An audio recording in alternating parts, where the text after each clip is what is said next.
Hello, my name is Acte, and after many years and thousands of battles, I have finally completed the Chimera missions. Now watch as I take on one of World of Tanks' hardest challenges in unlocking the OBJ 279E. So in today's episode, I'll be going over how to complete Coalition 4, where you have to either damage 25 internal crew modules or crew members. And I will tell you right now, this is a very, very RNG dependent mission. It was incredibly frustrating to complete. And before we even get into it, there's a lot of theory that goes into it. So I wanted to kind of go over what changes has happened in the game thus far and what tanks really are good for this mission. So back in 2021, Wargaming changed the way that HE works, and the way that this mission was originally designed, it was designed for you to play, for instance, a Foch 155 loading HE and being able to splash enemy tanks and knock out crew members and internal modules, and that was how it was really meant to be played.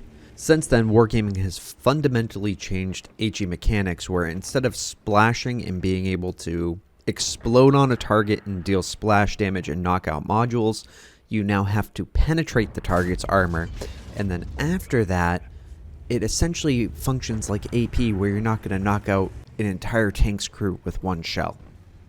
So there's a few fundamental tips that I would say everyone should go after. The big thing is, because we're trying to damage internal crew modules and enemy tanks, look at Tanks GG. There's a statistic for damage versus modules, and you want to pick tanks that have a high damage to internal modules and at the same time lower alpha damage. And that's going to be really critical, because what we're looking for is a tank that can penetrate and hit the same module multiple times without killing the tank. So I tried this with the OBJ 1516, the Batchat, both the 25 AP and the 25T. I've tried the Italian autoloaders, but ultimately the tank that I found to be the most successful, and it's so wrong because it is a premium tank that you could only get from loot boxes, but it was the Charlemagne 75. Now, the reason this tank is so good for this mission is because, one, it does 135 module damage, which is pretty decent compared to other tanks at tier 9, and the fact that it's going to have low alpha and have a 3-round burst. And what it's going to do is, if you're aiming for sides of turrets and engines, which you have to be in this mission, you're going to have 3 consecutive shots that hopefully penetrate and hit the same module, knocking it out. So it's just so effective for completing this mission. And before this, I took so many different attempts to get this mission done. And with the Charlemagne, I think it took my 3rd streak of 10 games where I actually completed this mission. Now, I know a lot of you are going to say, Acte, this mission guide, this really is not helpful to me. I don't have a Charlemagne. I'm not going to I didn't buy loot boxes, and I can't get this tank otherwise. And I know I agree. This mission is horrible, and I really couldn't do it with any other tank besides this. It's one, I'm probably not that good enough for it, but two, it was definitely RNG dependent. The one thing I would say is I want to stress 3 main points.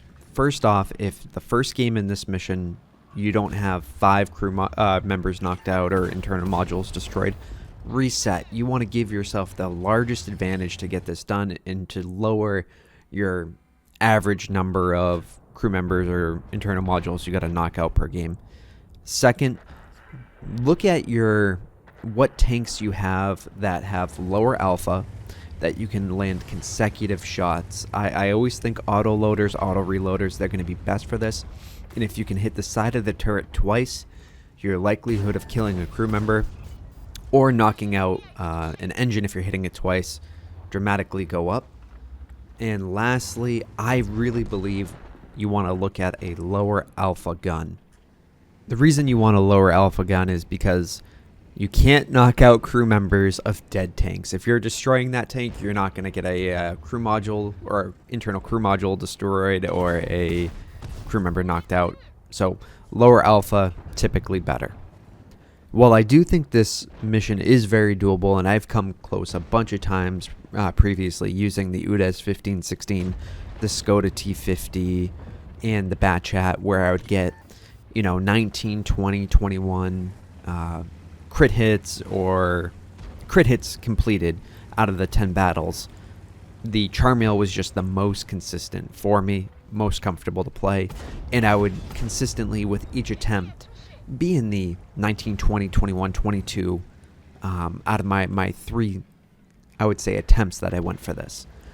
The other big thing I would say is, if you completed the Excalibur and Chimera with honors for all of the final missions, you're going to have your commendations. If you're like me and trying to skip the block and the Union completely, just focusing on the Coalition and the Alliance missions, you're going to have 2 that you can skip, 2 missions out of all 30 that you're doing. What I would recommend is skipping the crit hit mission for both Coalition and Alliance. It's just so frustrating to do, and it's probably worth your skip. Like in the clip here, I was shooting at the turret and knocked out the ammo rack.